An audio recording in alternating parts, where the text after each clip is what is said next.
On dit que les liens du sang sont les plus forts. Mais parfois, l'amour peut remettre en cause cette loyauté. Dans cet épisode de Killers Meurtre en famille, ce père célibataire voulait éloigner sa fille des mauvaises fréquentations. Linda avait un fort caractère et elle n'en faisait qu'à sa tête. Rien ne lui tenait plus à cœur que de l'aider à reprendre sa vie en main et à s'en sortir. Mais quelqu'un en a décidé autrement. Il a non seulement été frappé et battu à mort, mais il a aussi été poignardé à de multiples reprises. J'ai enquêté sur de nombreux meurtres durant ma carrière, et celui-ci a été l'un des plus violents. L'enquête va mettre en lumière une relation amoureuse explosive et la pire des trahisons. C'était un amour interdit et immature. Ils ont été incapables de maîtriser leurs émotions. Personne n'aurait pu imaginer que ça se terminerait d'une manière aussi effroyable.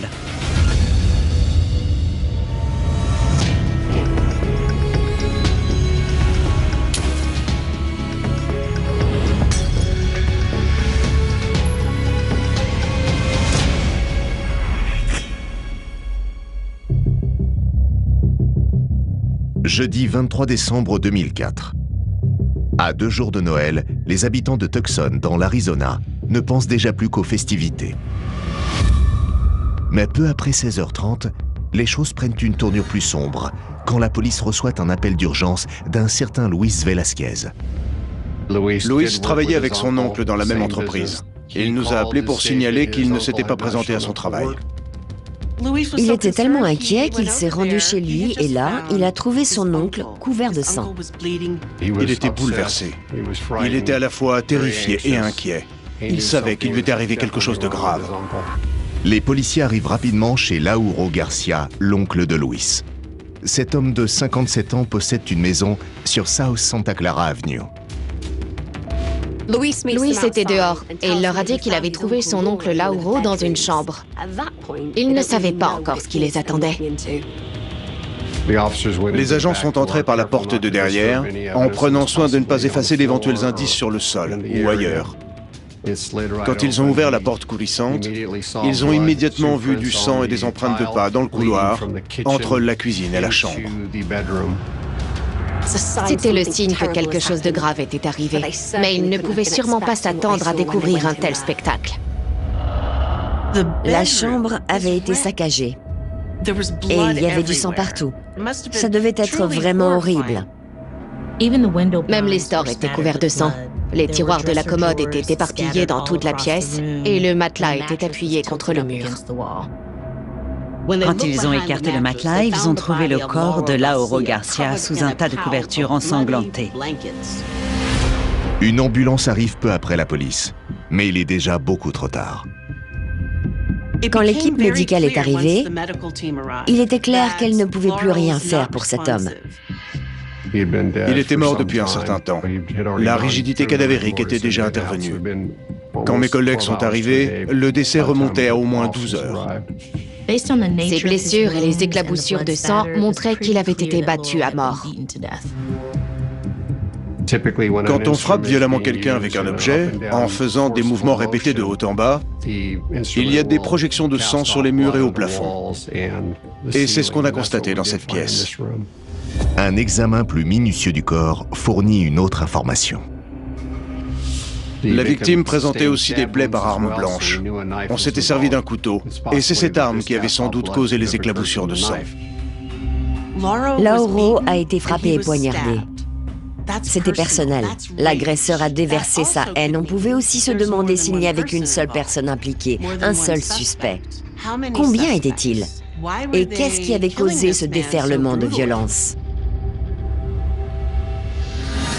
Ceux qui connaissaient Lauro Garcia le décrivent comme un homme généreux et travailleur issu d'un milieu modeste. Lauro Garcia a grandi dans une famille nombreuse au Mexique. Sa famille était pauvre et pour l'aider, il a abandonné l'école primaire et il a travaillé. Vers 20 ans, il a immigré aux États-Unis en quête d'une vie meilleure. Il s'est installé à Pasadena, en Californie.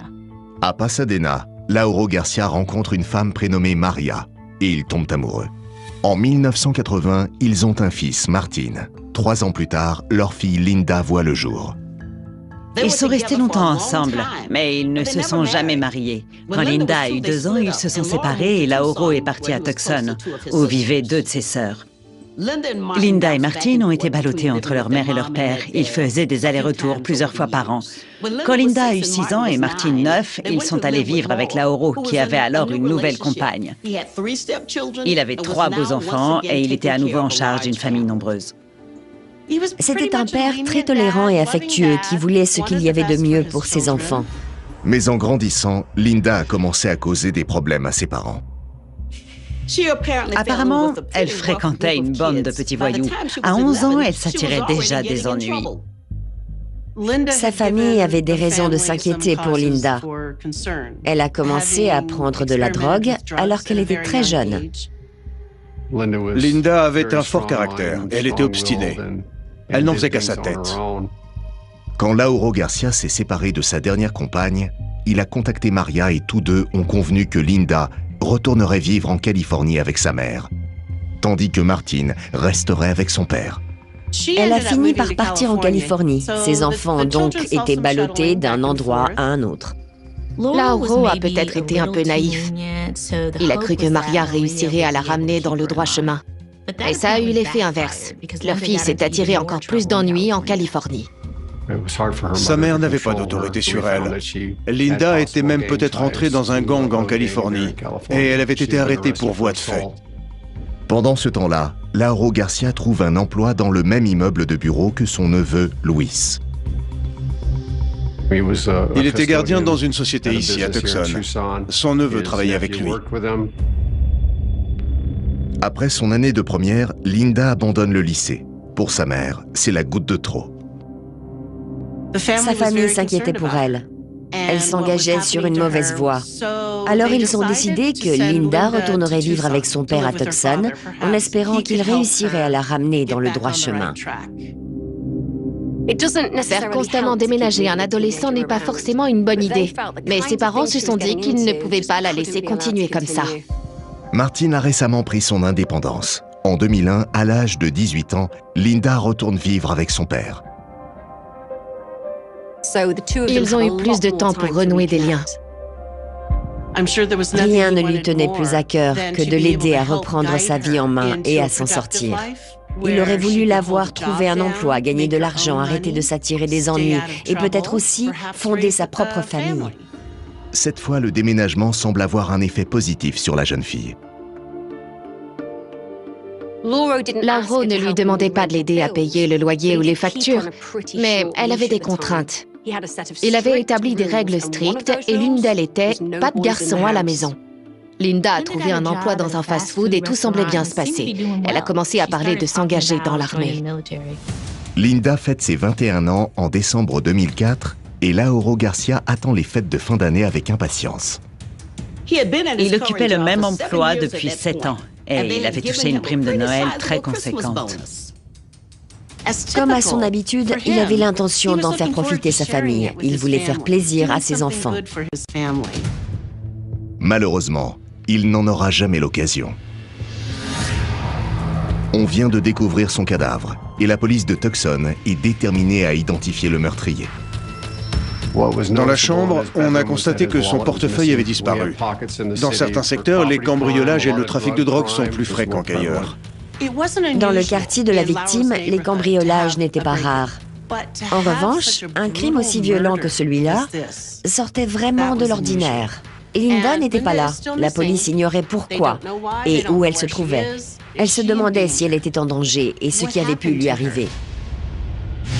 Quand les enquêteurs commencent à examiner la scène de crime, ils constatent que quelque chose d'autre a disparu. Son pick-up n'était plus là. Linda l'avait-elle emprunté? Était-elle en danger?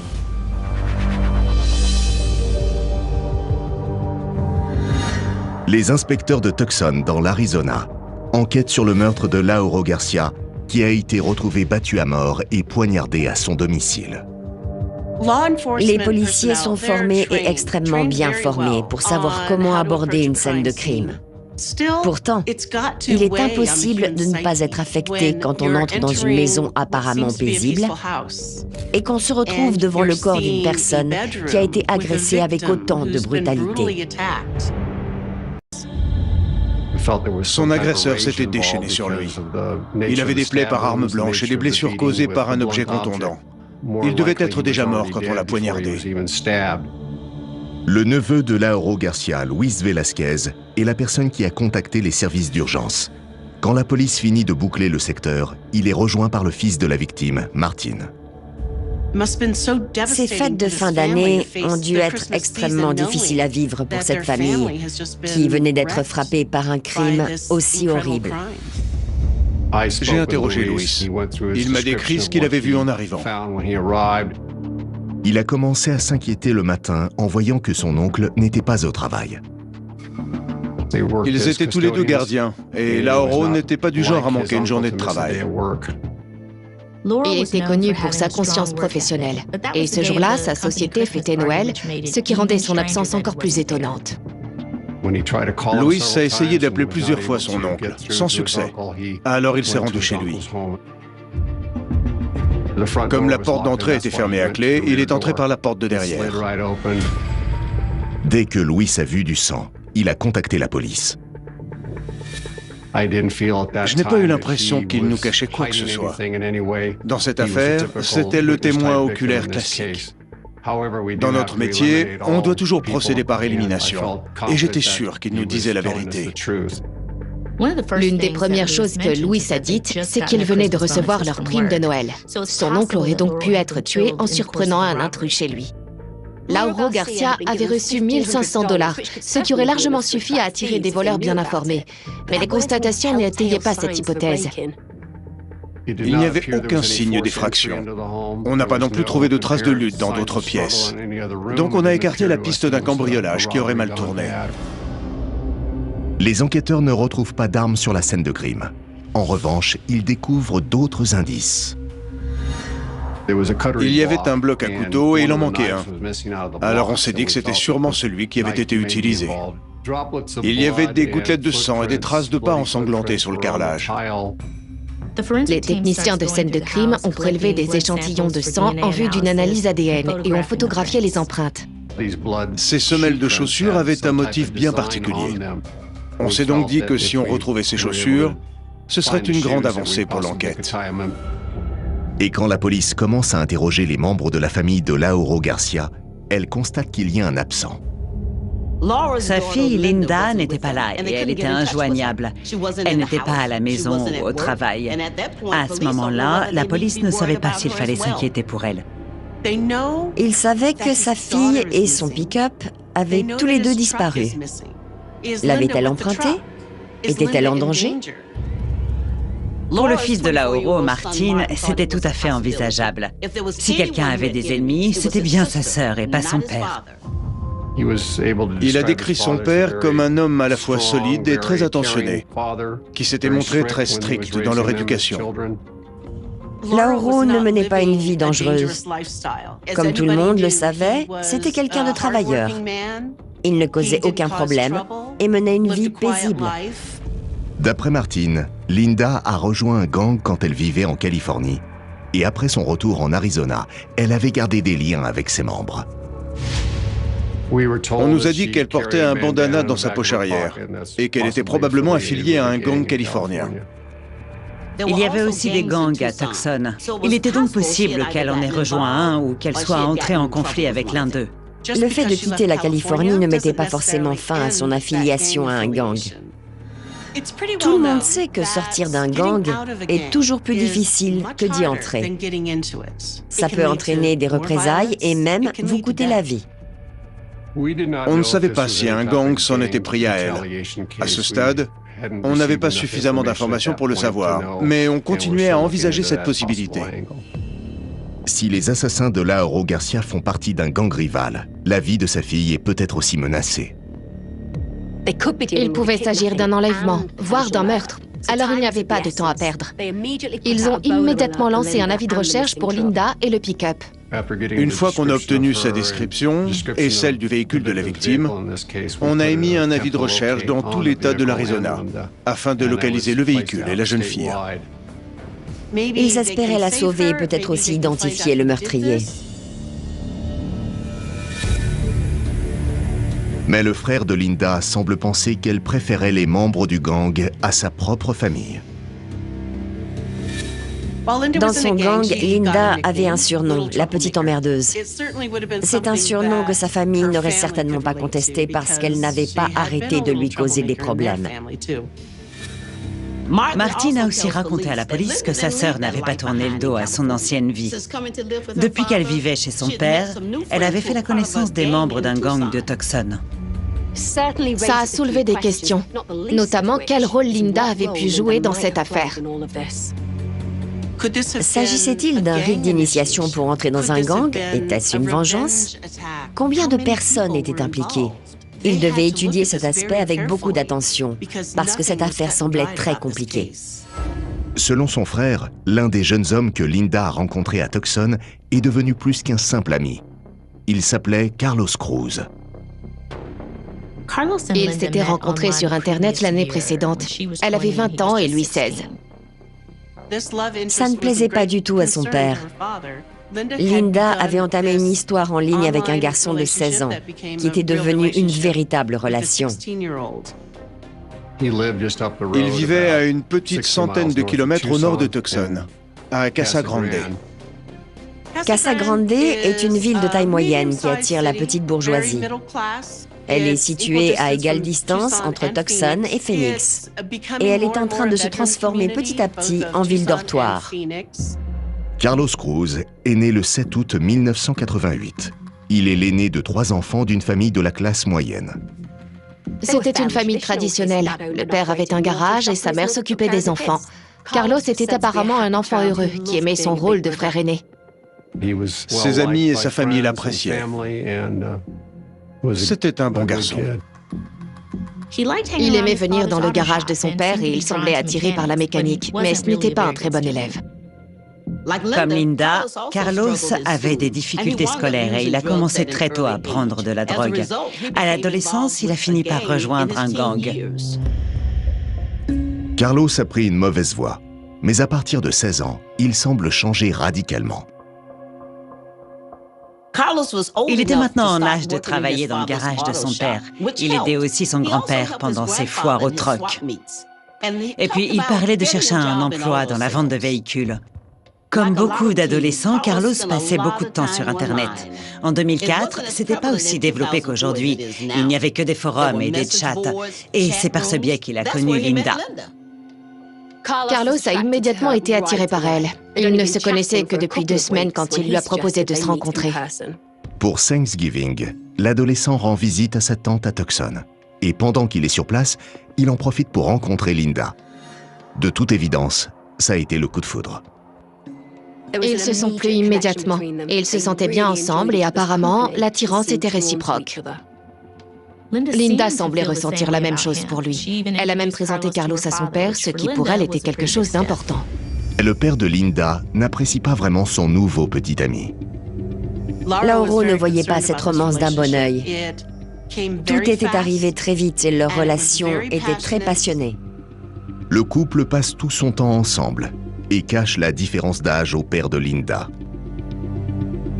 Carlos était encore un adolescent, mais ce qui l'attirait chez Linda était justement ce qui inquiétait Lauro. Il avait peur que cette relation la fasse rechuter. Il avait établi une règle. Carlos n'avait pas le droit de venir chez lui en son absence.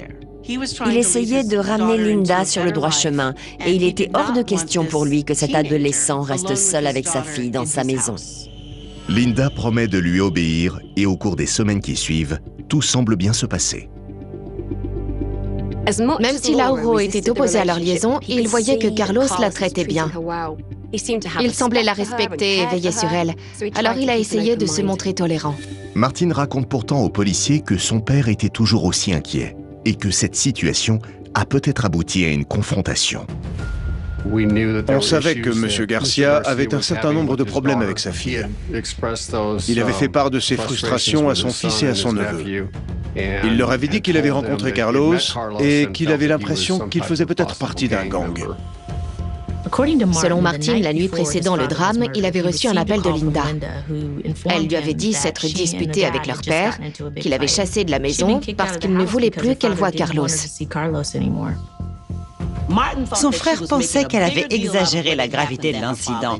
Il a discuté avec Lauro dans la soirée et apparemment, il n'y avait aucun problème. Il n'a même pas parlé de cette dispute. Mais si Carlos croit que Lauro Garcia essaie d'éloigner Linda de lui, jusqu'où ira-t-il pour l'en empêcher? L'agression contre ce père de famille a été extrêmement violente. Il n'était pas difficile d'imaginer qu'un jeune homme dans une rage folle puisse faire une chose pareille. C'était un mobile potentiel. Il y avait des tensions très fortes au sein de cette famille, et elles étaient dues à cette romance à la Roméo et Juliette. Mais cette relation était-elle liée au meurtre du père? D'innombrables questions entourent ce meurtre ainsi que la disparition de Linda. Mais les enquêteurs ne vont pas tarder à trouver des réponses. On a retrouvé le pick-up de la victime incendié. Le réveillon de Noël est normalement un moment de festivité. Mais pour la famille de Lauro Garcia, celui de cette année est un véritable cauchemar. N'importe quel meurtre affecte profondément une famille. Mais c'est encore pire quand elle sait que l'être aîné a été tué d'une manière aussi violente. La famille de Lauro devait être en état de choc, d'autant plus que Linda avait disparu. La fille de la victime, Linda, est toujours portée disparue, tout comme son petit ami de 16 ans, Carlos, et le pick-up de son père. Mais le jour de Noël, soit 48 heures après le drame, les enquêteurs ont enfin une piste. La police locale a signalé la présence d'un véhicule incendié dans une carrière, située à quelques kilomètres d'Eloy. C'était entre Eloy et Casa Grande.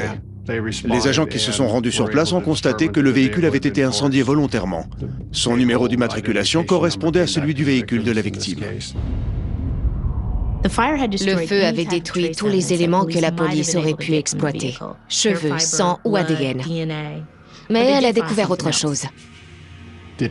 Les enquêteurs de la police locale ont fouillé le véhicule et ont trouvé 2 couteaux. Les manches étaient brûlées, mais l'un d'eux était peut-être celui qui avait disparu du bloc de la cuisine de M. Garcia. Le 28 décembre, l'enquête connaît une nouvelle avancée. Martin Garcia m'a contacté pour me dire qu'il avait discuté avec sa sœur. Il avait laissé plusieurs messages vocaux, mais c'était la première fois qu'elle le contactait depuis sa disparition. Il était heureux de savoir qu'elle allait bien, mais pourquoi ne l'avait-elle pas appelé plus tôt? Son comportement au téléphone a aussi éveillé les soupçons de son frère. Linda l'appelle et lui dit qu'elle est au Texas. Elle a une mauvaise réception et elle n'a pas reçu ses messages. Elle lui demande ce qui se passe. Bien sûr, Martin lui annonce que leur père est mort, mais ça n'a pas l'air de la préoccuper. Elle a paru assez indifférente. Elle n'a éprouvé aucune émotion, comme du chagrin ou quelque chose de ce genre. Martin a trouvé ça très suspect, et il m'a aussitôt contacté. Ils étaient maintenant rassurés de savoir que Linda était en vie. Elle devait se trouver quelque part au Texas, et les enquêteurs avaient plus que jamais besoin de lui parler. Après plusieurs tentatives, l'inspecteur Jiménez réussit enfin à joindre Linda. Elle déclare qu'elle était absente le jour de la mort de son père. Linda m'a dit qu'elle n'avait pas vu son père depuis plus d'1 semaine et qu'elle était partie à McAllen, au Texas, pour rendre visite à de la famille. Elle lui a répété ce qu'elle avait dit à son frère. Elle avait été obligée de partir après avoir ramené son petit ami à la maison. Son père leur avait interdit de venir chez lui en son absence et elle lui avait désobéi plusieurs fois. La jeune fille révèle également que Carlos s'est enfui de chez lui et qu'il est avec elle. Apparemment, Carlos vivait dans un parc non loin de là. Et il attendait que M. Garcia parte travailler pour pouvoir la rejoindre chez lui. Mais bien entendu, son père a fini par découvrir ce qui se passait. C'est ce qui a provoqué la dispute dont elle a parlé à son frère. Elle m'a raconté qu'un jour, il avait surpris Carlos dans sa chambre vers 3 heures du matin et que ça l'avait mis dans une colère noire. Elle nous a aussi dit que le 21 décembre, il l'avait chassé de la maison. D'après Linda, c'est à ce moment-là qu'ils ont décidé de fuir ensemble. Elle a pris un bus avec Carlos pour McAllen, au Texas. Là-bas, il avait de la famille. Ils sont partis dans la nuit du 21 et ils sont arrivés dans la nuit du 23. Elle n'était donc pas là quand son père a été tué. Ça m'a paru vraiment bizarre. Je lui ai demandé si elle allait revenir à Tucson et elle a répondu oui. Là, je lui ai dit qu'à son arrivée, il fallait que je lui parle. Même si elle ne leur a pas dit où était Carlos, ils avaient aussi l'intention de l'interroger. Mais avant que ça se produise, ils ont reçu un appel d'un ex-inspecteur du nom de Jesse Joy, qui avait, pour ainsi dire, résolu toute cette affaire. J'ai été très heureux d'entendre Jesse au téléphone. Il m'a annoncé qu'il tenait nos suspects. Jesse Joy travaille pour la police d'Eloy, à 80 km de Tucson. Cette ville est aussi située sur la route menant à Casa Grande, où vit Carlos. Quand il a entendu parler du meurtre, l'inspecteur Joy a entré l'immatriculation du véhicule dans la base de données de la police d'Eloy. Il a fait une recherche avec le numéro de la plaque de M. Garcia dans le fichier. Il a constaté que ce véhicule avait été contrôlé à Eloy quelques heures seulement après le crime. La voiture roulait sans avoir mis ses phares. Et surprise, Carlos et Linda étaient dans le pick-up. Ça s'est passé environ 12 heures après l'estimation du moment du décès selon le médecin légiste. Ce contrôle routier prouve que Linda a menti.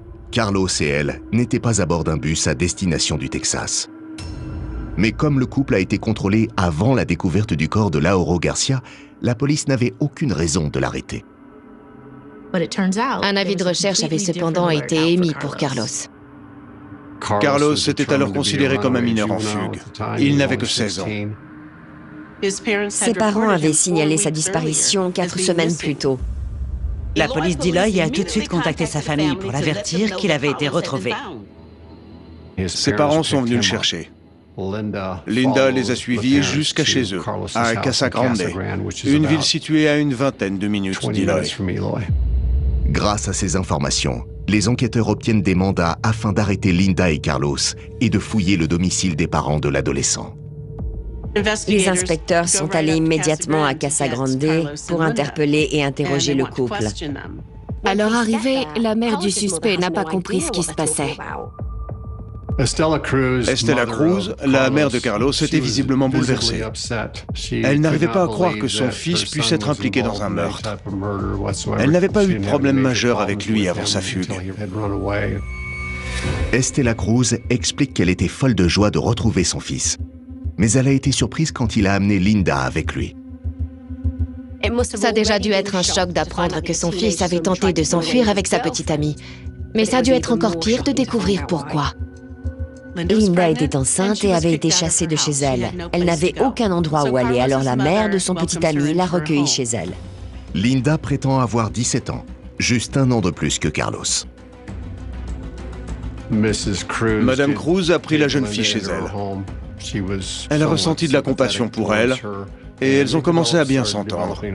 Elle trouvait Linda très gentille. Elle déclare pourtant qu'elle a rapidement commencé à avoir des soupçons. Elle a trouvé des sous-vêtements tachés de sang sous une corbeille dans la salle de bain, comme si elle avait voulu les cacher. Elle en a conclu que la jeune fille ne devait pas être enceinte. Linda avait ses règles. Elle avait menti à Carlos et à sa mère. Et quand les enquêteurs l'interrogent, ils découvrent que sa grossesse n'était pas son seul mensonge. Elle ne voulait pas obéir à son père. Le 28 décembre 2004, la police de Tucson arrête 2 suspects dans le meurtre de Lauro Garcia. Sa fille Linda, âgée de 20 ans, et son petit ami de 16 ans, Carlos Cruz. Ils étaient dans la chambre de l'adolescent quand la police est arrivée. Ils n'ont pas vraiment réagi quand on leur a passé les menottes. Je pense qu'ils savaient que tout était fini. Sa mère ignorait que le père de Linda avait été tué quand elle a laissé la jeune fille s'installer chez eux. Si elle l'avait su, elle aurait appelé la police. Elle ne pouvait pas imaginer que son fils serait un jour impliqué dans une telle affaire. C'était sûrement arrivé à cause de Linda. Les 2 suspects se laissent arrêter sans résister. Mais sur la route, Linda tombe soudain malade. Linda a commencé à se plaindre. Elle semblait souffrir de douleurs abdominales et il s'inquiétait pour sa santé. Sachant qu'elle pouvait être enceinte, on l'a conduite à l'hôpital pour la faire examiner. Pendant qu'elle subit des examens, les enquêteurs décident d'écouter la version du petit ami. J'ai interrogé Carlos au poste de police de Casa Grande. Il a nié toute implication dans le meurtre de M. Garcia. En revanche, il a admis avoir emprunté son véhicule. Il a répété ce que Linda avait déjà dit. Son père l'avait chassé de chez lui après les avoir surpris plusieurs fois dans sa chambre. Il a même dit qu'il ignorait jusque-là qu'il avait été tué. Il a prétendu ne pas être impliqué. Il a seulement reconnu qu'il se trouvait avec Linda et qu'ils avaient volé le pick-up du père pour s'enfuir. Mais comme la police savait qu'il n'était pas parti au moment indiqué par Linda, il est devenu évasif. Carlos avait un comportement assez distant. Je sentais qu'il nous cachait des choses. Il n'était pas franc avec nous. On savait qu'il était plus impliqué qu'il ne le disait. On voyait qu'il ne voulait pas trop entrer dans les détails. Ils ont essayé de faire pression sur lui, mais à ce moment-là, Carlos a décidé de ne plus parler du tout. Au fil de l'interrogatoire, il s'est rendu compte qu'on en savait plus que ce qu'il pensait. Il a réclamé un avocat, et on en est resté là.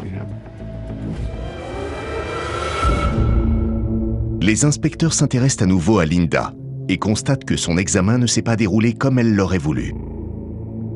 Ils ont eu peur que Linda fasse une fausse couche, mais les médecins n'ont rien trouvé de particulier. En réalité, elle n'était même pas enceinte.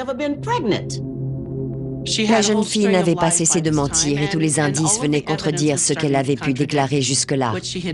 Il fallait lui mettre la pression.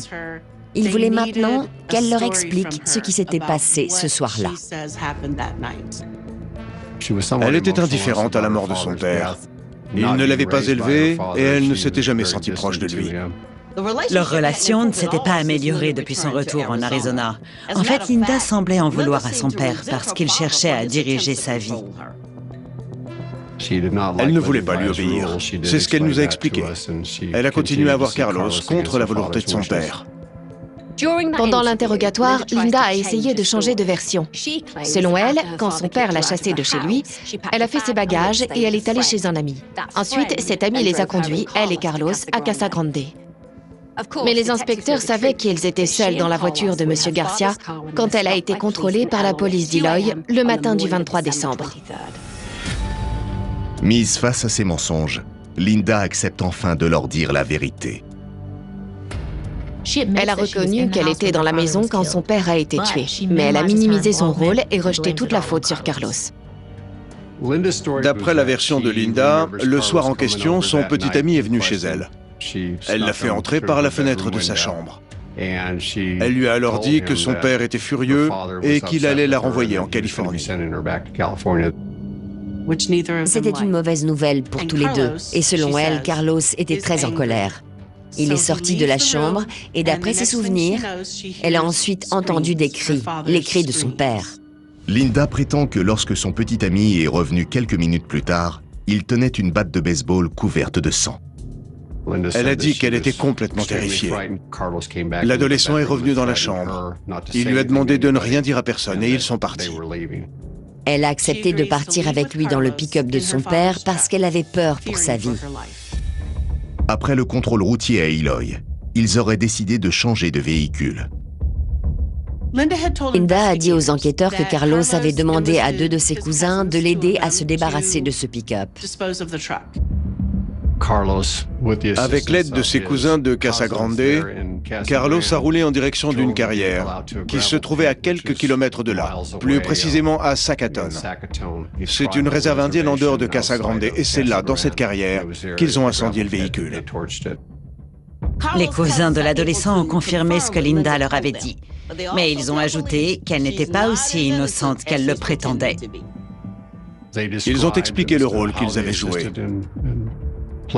Ils ont abandonné le véhicule dans la carrière et ils y ont mis le feu. En contrepartie, ils ont reçu des vidéos pour adultes que Linda et Carlos avaient volées chez son père. Et ils leur ont dit de n'en parler à personne. Mais ils ont avoué qu'ils avaient tué M. Garcia. Le couple s'est vanté d'avoir tué Lauro. Il n'a pas seulement été battu, il a aussi reçu des coups de couteau et Linda était très fière de l'avoir poignardé. Les cousins de Carlos affirment que le pick-up n'est pas le seul indice qu'ils devaient détruire. Les couteaux qu'on a trouvés dans le véhicule incendié provenaient très certainement du bloc qui se trouvait dans la cuisine. En plus d'avouer qu'ils avaient emmené le véhicule de la victime pour s'en débarrasser, ils savaient aussi où se trouvait l'une des armes qui avait pu servir au crime, la batte en aluminium. Cette arme était en leur possession. On leur a dit que c'était la batte qui avait été utilisée. Elle était cachée sous une voiture, chez l'un des cousins de Carlos. C'est là qu'on l'a récupérée. Ils ont aussi trouvé d'autres indices dont l'adolescent avait oublié de se débarrasser. Chez sa mère, dans la chambre de Carlos, on a découvert des chaussures très incriminantes. Leur semelle avait le même motif que les traces de pas ensanglantées présentes chez M. Garcia. Il y avait aussi du sang sur cette paire de tennis, et on était quasiment sûr qu'il appartenait à la victime. Il y avait des reçus pour des achats réglés avec la carte de crédit du père. Ils les ont effectués peu après l'heure estimée de sa mort. Les enquêteurs visionnent les images des caméras du magasin et ils constatent que, contrairement à ses déclarations, Linda n'avait pas peur de Carlos. Sur l'enregistrement, on les voyait tous les deux rire pendant qu'ils faisaient les courses. Ils étaient bras dessous. Ils se tenaient la main comme des amoureux. On a compris qu'ils étaient tous les deux impliqués dans cette affaire. La police de Tucson les a inculpés de meurtre avec préméditation. S'ils étaient reconnus coupables, ils risquaient la prison à vie. Ils n'ont pas agi sous le coup de la colère. Il s'agit d'un meurtre que Linda et Carlos ont prémédité ensemble. Le couple en voulait énormément à Lauro Garcia, parce qu'il voulait les séparer et aussi que sa fille s'en aille. Alors ils ont donc décidé de le tuer. Même si Carlos n'avait que 16 ans au moment des faits, le tribunal décide de le juger comme un adulte. À moins qu'il accepte de négocier. Avant la date de son procès, le procureur lui a proposé un accord. Les charges contre lui seraient réduites s'il acceptait de témoigner contre Linda. S'il avouait, s'il leur disait ce que Linda avait fait, il pourrait diminuer sa peine. Il serait sûr d'être libéré au bout de 30 ans. Malgré les conseils de son avocat, Carlos a refusé cette proposition. Finalement, on n'a jamais pu savoir qui avait fait quoi. Étant donné que Carlos refuse de témoigner contre Linda, il est le premier à être jugé en juin 2006. À l'ouverture du procès, le procureur a décrit de quelle manière le meurtre s'était déroulé. Carlos était en colère contre le père de Linda et il voulait le battre à mort. Un voisin a déclaré que quelques jours avant le drame, l'adolescent lui avait emprunté une batte de baseball. Et d'après ce témoin, Linda était avec lui. C'était une batte de baseball en aluminium. Elle est très solide et très dangereuse. Un seul coup sur la tête suffit à tuer quelqu'un. Les principaux témoins de l'accusation étaient les cousins de Carlos, qui avaient admis l'avoir aidé à détruire des preuves. Selon l'un d'eux, l'adolescent avait déclaré qu'il avait poignardé la victime parce qu'elle ne mourrait pas assez vite après les coups de batte de baseball qu'elle avait reçus. Le rapport du médecin légiste indique qu'en plus des traumatismes causés par un objet contondant, Lauro Garcia a reçu 17 coups de couteau. Tous les éléments suggèrent que Carlos est bien le meurtrier. Ils avaient une montagne de preuves matérielles contre lui, notamment la paire de chaussures qui correspondait aux empreintes trouvées sur les lieux. Carlos n'est pas venu à la barre. L'avocat chargé de sa défense n'a pas contesté les preuves. Il a juste soutenu qu'il avait été impliqué involontairement. Il était là, mais c'était Linda qui avait commis le meurtre. Selon la défense, c'est elle qui avait un mobile. Elle ne supportait plus que son père lui donne des ordres et elle voulait se débarrasser de lui. L'avocat de Carlos affirme que lorsqu'il s'est vanté d'avoir commis le meurtre, c'était typique du comportement d'un adolescent qui veut impressionner sa petite amie. Mais le jury ne le suit pas. Carlos a été reconnu coupable d'assassinat et condamné à la prison à vie avec une peine de sûreté de 25 ans. 2 mois plus tard, c'est au tour de Linda d'être jugée. Contrairement à lui, elle n'a aucun scrupule à le trahir. Son avocat a déclaré qu'elle n'avait rien à voir avec la mort de son père. C'était Carlos qui l'avait tuée et elle avait vraiment eu peur pour sa vie. Elle a déclaré qu'elle ne savait pas qu'il allait frapper son père et que s'il était capable de faire ça, rien ne l'empêchait de la tuer elle aussi. Elle s'est sentie obligée de devenir sa complice. La défense a soutenu que c'était Carlos qui avait tué Lauro Garcia. Il avait ensuite obligé Linda à devenir sa complice en volant le pick-up de son père. L'accusation la dépeint comme une jeune femme motivée par la colère et la vengeance. Cet homme ne s'était pas occupé d'elle quand elle était enfant, mais il voulait maintenant lui donner des ordres et diriger sa vie. Elle ne l'a peut-être pas supporté, ou bien cette violence était quelque chose de latent chez elle. Il ne voulait pas qu'elle voie son petit ami. Il voulait lui imposer des règles, mais elle refusait de lui obéir. Elle ne voulait pas être séparée de Carlos. Chaque moment qu'ils passaient ensemble était très passionné et ils n'imaginaient pas être l'un sans l'autre. D'un côté, il y avait Lauro qui voulait lui imposer des règles, de l'autre, il y avait Linda qui se rebellait contre l'autorité de son père. L'accusation a soutenu que toute cette colère et ce ressentiment refoulé transparaissaient dans les blessures extrêmement graves infligées à la victime. Les traumatismes subis par M. Garcia indiquaient qu'il y avait eu un déchaînement de violence. Une batte de baseball ne vous laisse aucune chance. Le témoignage des cousins de Carlos est déterminant. Linda avait pris la batte et s'était acharnée sur le pick-up de son père avant qu'ils y mettent le feu. C'était après qu'elle s'était vantée de l'avoir poignardé. Pour moi, il est plus que probable que ce soit Carlos qui ait frappé M. Garcia avec la batte de baseball. Je suis aussi convaincu que Linda a été directement impliquée dans le meurtre de son père. Mais le témoin le plus important reste à entendre. Parmi les personnes venues témoigner à charge lors du procès de Linda, il y avait son frère, Martin. Il a fait des déclarations terribles à la barre. Il était allé voir sa sœur en prison et il a déclaré à la cour qu'elle lui avait avoué avoir participé au meurtre de son père. Le moment le plus poignant est celui où Martin a révélé que leur père l'avait imploré de lui laisser la vie sauve. Il l'avait supplié d'arrêter de le frapper. Le 25 septembre 2006, le jury rend enfin son verdict. Linda Garcia a été déclarée coupable de vol, de cambriolage et du meurtre avec préméditation de son père. Comme pour Carlos, elle a été condamnée à la prison à vie sans possibilité de libération conditionnelle avant 25 ans. La famille de Lauro était satisfaite du verdict.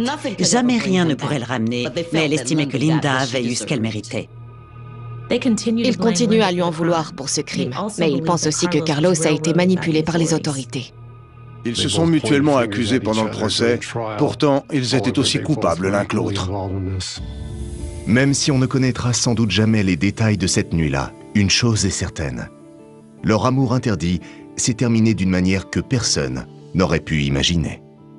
À mon avis, il éprouve sûrement plus de remords qu'elle n'en a jamais eu. Elle n'avait pas d'affection pour son père. J'ai énormément de mal à comprendre comment Linda et Carlos ont pu se laisser entraîner dans une relation amoureuse qui a fini par virer au cauchemar. C'était un amour interdit et immature. Ils ont été incapables de maîtriser leurs émotions.